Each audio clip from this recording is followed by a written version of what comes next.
What I would do is you have some major confluences going on here. What are confluences?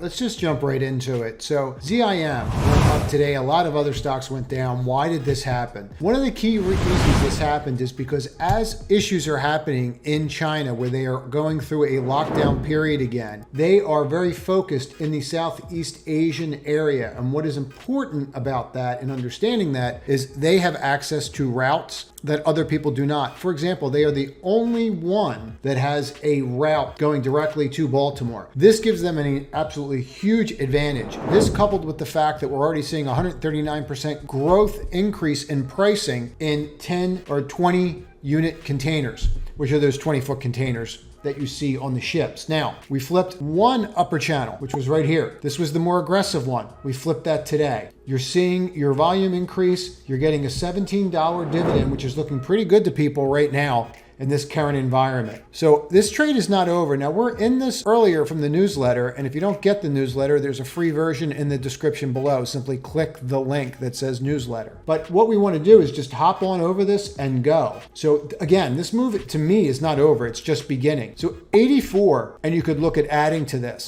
Now, I just want to point something else out on this one that's very pertinent. This is your monthly. You've not really had a month where you are not a higher high. So you have massive buying going on in this. And I see no reason for that to stop. Make sure you stay to the end because we are going to go over the indexes. And there's a couple key levels that you're going to need to know, especially with the 10-year tomorrow and the Fed meeting. So these are anchored VWAPs, meaning that I've actually anchored a volume weighted average price to the breakout and to the top bar. What this does is create a pinch. Here's your pinch. Look what happens when you get over it. Fail, rejection, pretty clean, right? Over it, support and resistance flip, right? So we have resistance here flipping to support, support, support, bonk, bonk, until it does it. Now, what's troubling about this DWAC is we all know it's linked to Trump. If he's going to run for office, which it looks like he may, he's not going to be able to be associated with this.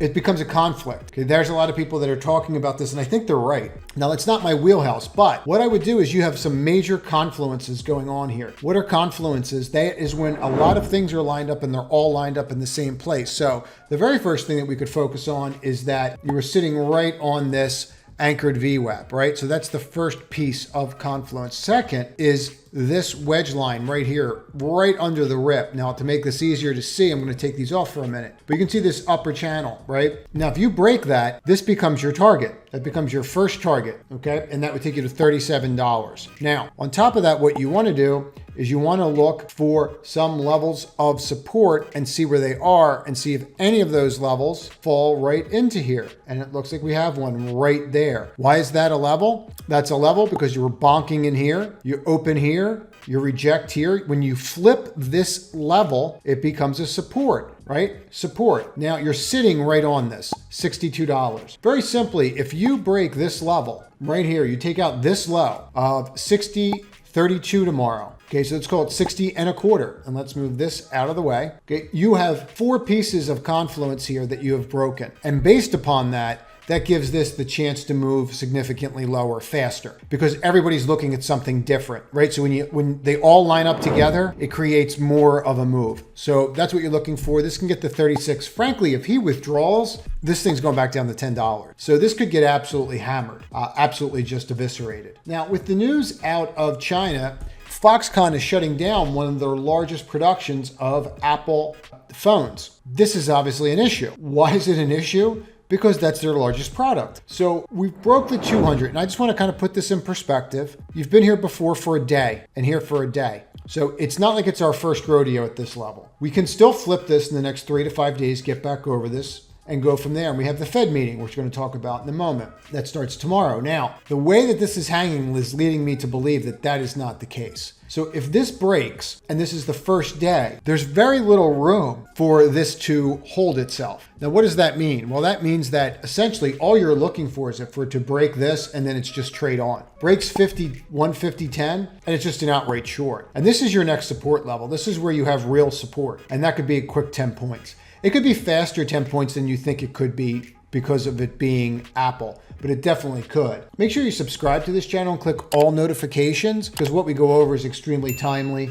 And I also put out private videos like today, which talked very clearly about the levels that we broke. Now, what you're looking for, if you're looking at this on the long side, you cannot go near this. You cannot go near this until it's back over this 154.25 in the 200-day moving average. For me, I need to make sure that it holds this 150. I don't see how this is possibly going to hold unless something miraculous happens. I would imagine that China is going to ramp up what's going on there versus bringing it back down. JP Morgan, like ZIM, was covered in the top 10. This is covered as a short. Now, I personally think that they're obviously going to raise rates. That's my position. If they don't raise rates, financials will get crushed. If they only raise rates 25 basis points, in my opinion, financials are going to get crushed. If they raise rates 50 basis points, it still might not be enough to rally them, depending upon their language. That coupled with the fact, as I explained on Saturday in that top 10 video that I'll link at the end of this, they are the single largest counterparty to the $8 billion loss that's sitting on the London Mercantile Exchange right now. And they are trying to negotiate it. So far, JP Morgan had to come up with $1 billion and nobody's covering the story. So I've been here before, and this happened in 2012. In 2012, they lost 30% with the London whale trade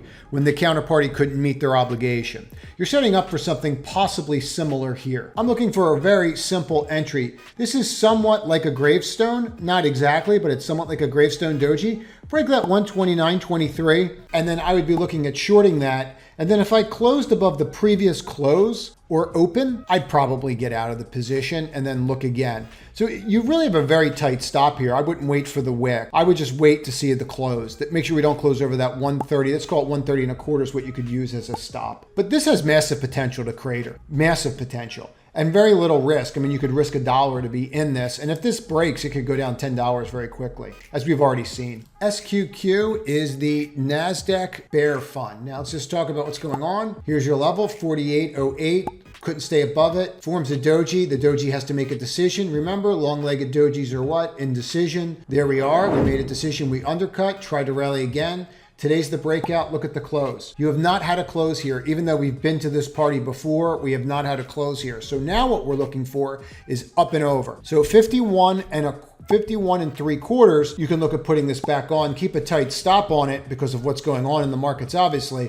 But this is setting up to move. We're getting to that point in the market where we're setting up for a cascade and we're heading into an event. Now, tomorrow you have the VIX expiring. Keep that in mind. The VIX expires tomorrow. That's huge. The SEC has already issued a statement saying the VIX is expiring. Everyone, please be on your best guard. I don't know really what we're supposed to do about it, but because of the VIX options expiring, going into a Fed meeting on top of quad witching, there's a lot going on this week. So that alone could add volatility and make this trade up and have a sell down of the market. Now that we're going to cover that, please hit the like button. It actually helps me with the algorithm and supports the channel. So here you are with the Qs, and we're just going to walk through this, okay? This close, this is about as bad as you could expect on a day like today. Now, this was the reversal and this was the close. Now, we are in a position here to talk, and I want to talk about this so we get it, right? You are down, okay, in a day. You're actually down a little bit more, aren't you? You're actually down to about here in a day, right? So you're down about 5.5%. Let's call it 6 to make the math simple.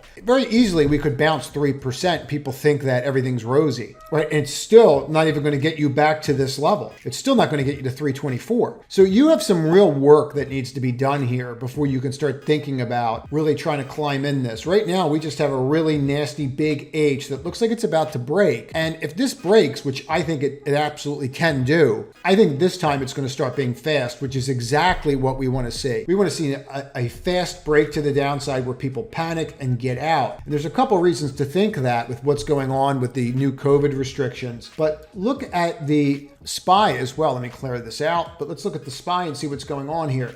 And you can see this level right across here. And by focusing on this level, you know exactly where you need to be tomorrow. If you break this 415.80, call it 415.75, it's risk on again, okay? Nothing's going to be decided till Wednesday with the Fed meeting. So you have another day where you could have selling. You have another day of sanctions coming out of Russia where they're now sanctioning Western companies. Okay, this becomes a real issue. And these issues are not going away. As a matter of fact, all we're doing is compounding them, it appears at this point. So focus on that. This sliced through some levels today. I really didn't want to see it slice. The upper wedge line on the IWM, and it's taking you right here to that 188 level. That's your next support, 188. I would not go near this until it gets to 188, and then maybe I would look at it. TNX is the 10-year Treasury. Okay, look at this. Look at this breakout. So if you can't understand why lending companies like UPST or LC are dropping, this is why right here, because of this. Make sure you check out the website at the end of this video because it links to my website and there are free other educational videos on there as well. Everybody have a great day and trade to win tomorrow.